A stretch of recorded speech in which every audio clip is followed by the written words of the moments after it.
Adrián, pues primero que nada, qué bueno que estamos todos aquí y gracias a todos los participantes por estar también presentes.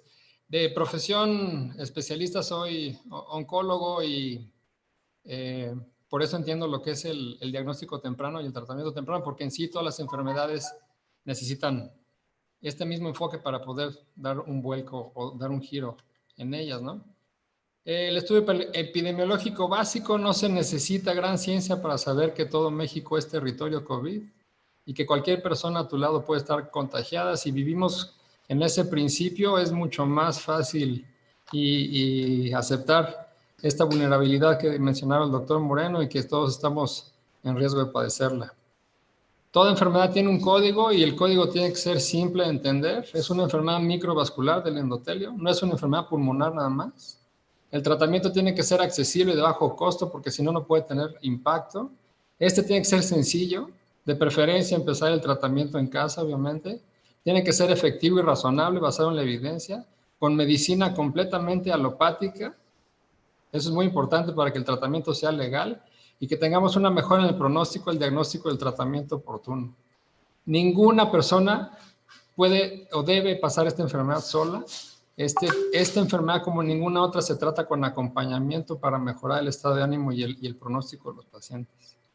Y esto, la única manera de saber si tenemos el oxígeno bajo, la frecuencia baja, la temperatura baja, es medir los signos y los síntomas. Eso se llama monitoreo. El monitoreo garantiza el registro de la evolución y nosotros como médicos podemos estar viendo en una gráfica cómo está llevando su enfermedad a este paciente y actuar en consecuencia, y así minimizar los tiempos de progresión y maximizar la atención. Algo muy importante que tenemos que entender es que este virus no es un patógeno universal, no es como la rabia. Es un patógeno selectivo. Únicamente enferma a algunas personas que no sabemos cuáles, pero que sí sabemos cuál es su receptor, y este receptor se llama AC2 en términos generales. Su tratamiento no puede ser universal. No todos los pacientes se tratan igual, sino los pacientes se tratan de manera individual. Algo muy importante de saber es que COVID no mata en horas, mata en semanas, como lo dice la gráfica que nos enseñó el doctor Moreno, y es una evolución progresiva de menos a más. En la gran mayoría de los casos, los síntomas son leves y tolerables, en otros no lo son tanto y van progresando. Es importante saber en este momento cómo actuar. ¿Para qué? Para tratar de detener la ola de pacientes que vayan a los hospitales o que se pongan graves. Entre más temprano se actúe, como en cualquier enfermedad, más oportunidad se tendrá de la recuperación. Por eso, una gripa que se diagnostica no es una gripa en tiempo de pandemia. Una diarrea en tiempo de pandemia tampoco es una diarrea. Hay que tener el foquito bien prendido.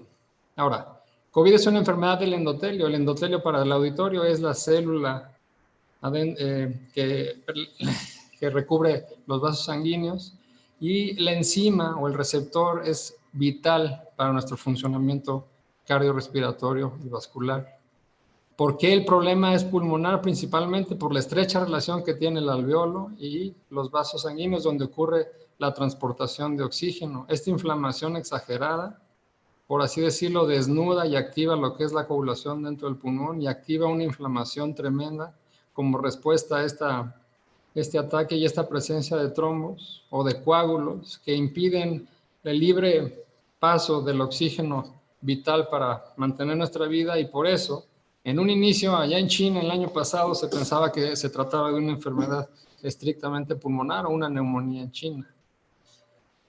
Esta imagen es muy representativa. Cualquier enfermedad de un órgano puntual, pulmones, corazón, riñones, hígado, por ejemplo, la obesidad, como ya mencionaron, la hipertensión, la diabetes y todo lo que agrede este sistema vascular o este sistema respiratorio o este sistema cardiovascular o cardíaco, va a tener una mayor posibilidad de complicación y un peor pronóstico.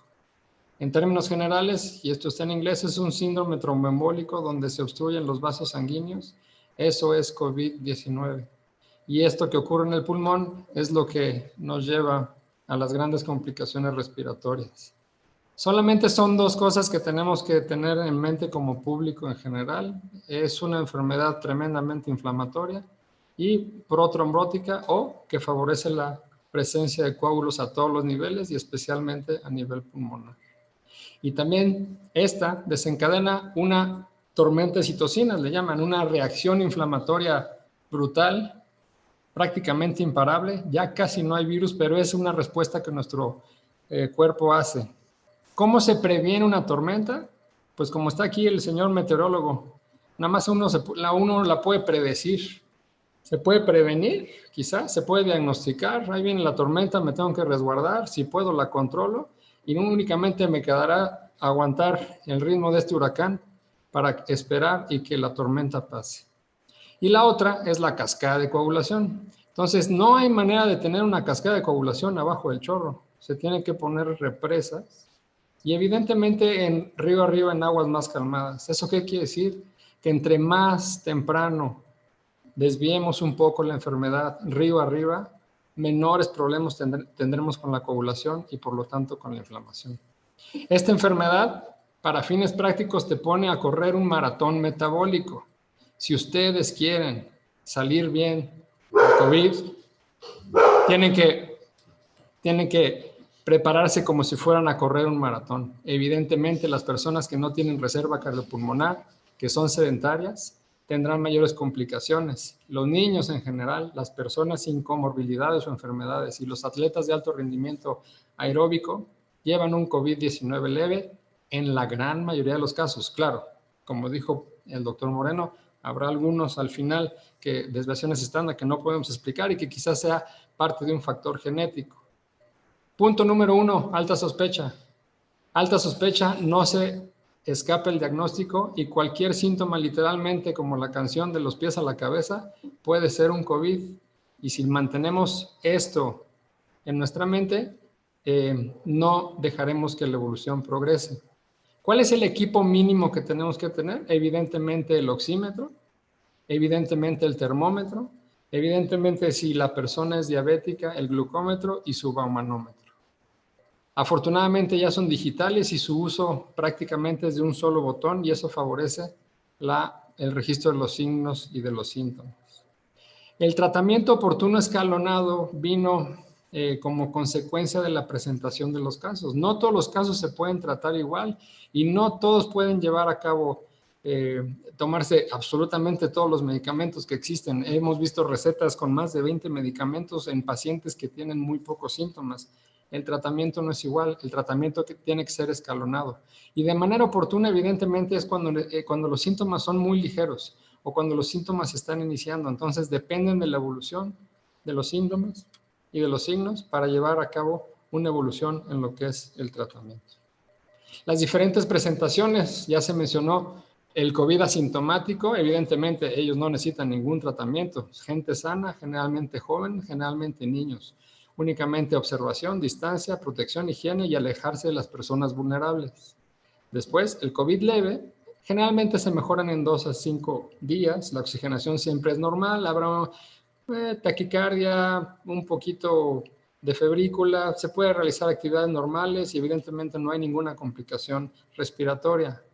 Aquí nos han enseñado en la pandemia únicamente tratar con paracetamol, irse a su casa. El paracetamol no antiinflama y el paracetamol no anticoagula ni tampoco antiagrega las plaquetas. Desde mi punto de vista, es un error únicamente recetar paracetamol si los síntomas son leves. Podemos hacer algo más con antiinflamatorios y probablemente con antiagregantes. Y evidentemente el paracetamol si el paciente tiene alguna febrícula.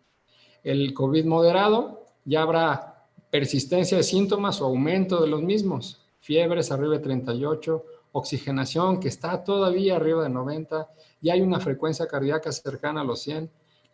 El paciente tiene un desgano, cansancio, no se levanta y probablemente no tenga ganas de comer. El tratamiento tiene que ser moderado.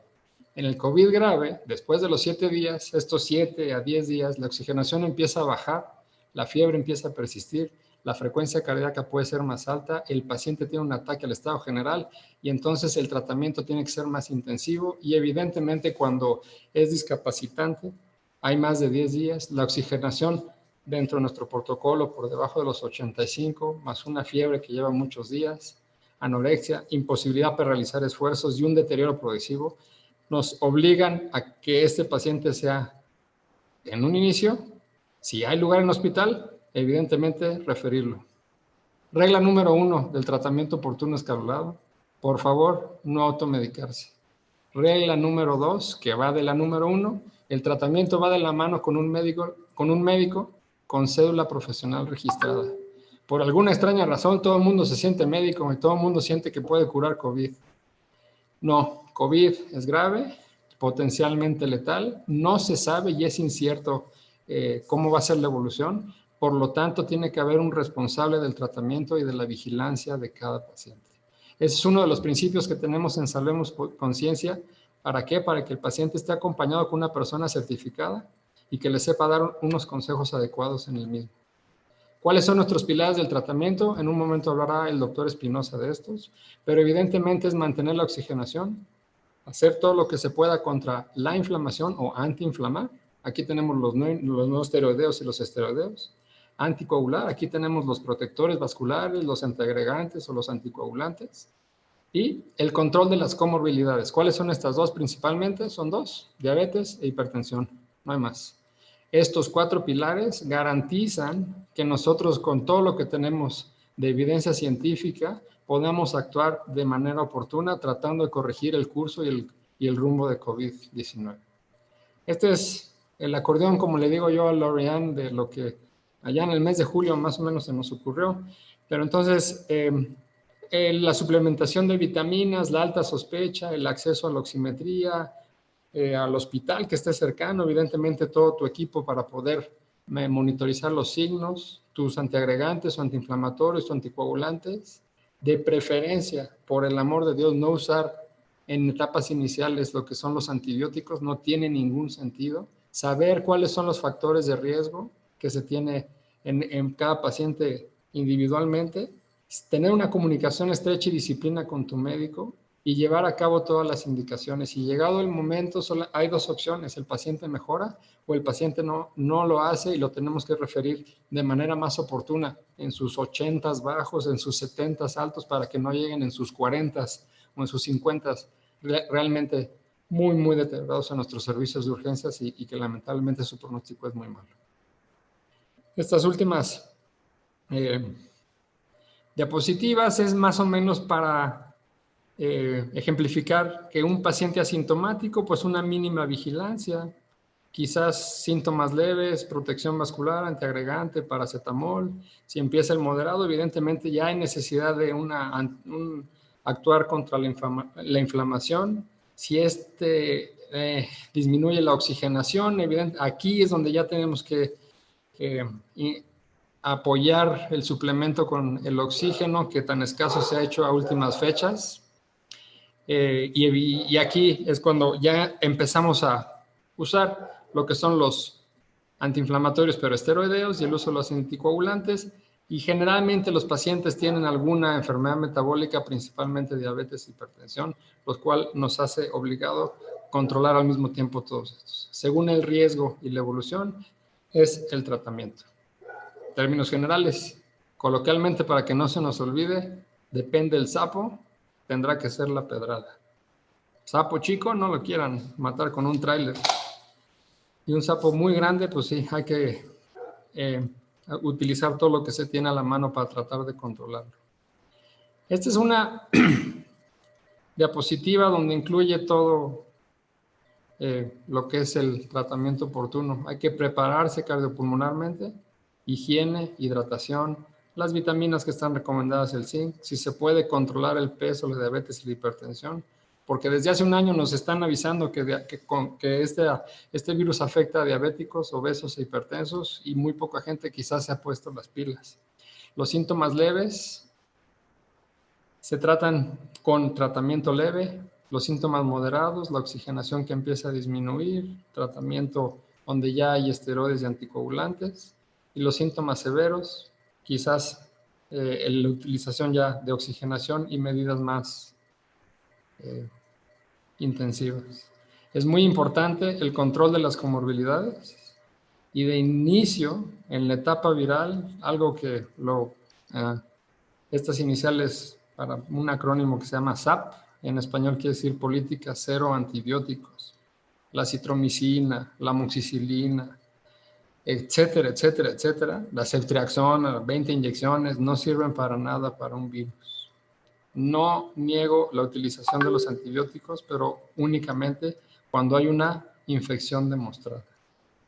Bien importante saber que afortunadamente la gran mayoría de la población tendrá una evolución prácticamente benigna o leve, solo un 10% quizás síntomas moderados, y de ahí habrá pacientes que evolucionen a síntomas más severos y que requieran desafortunadamente algún tipo de hospitalización con las consecuencias que ya conocemos en terapia intensiva.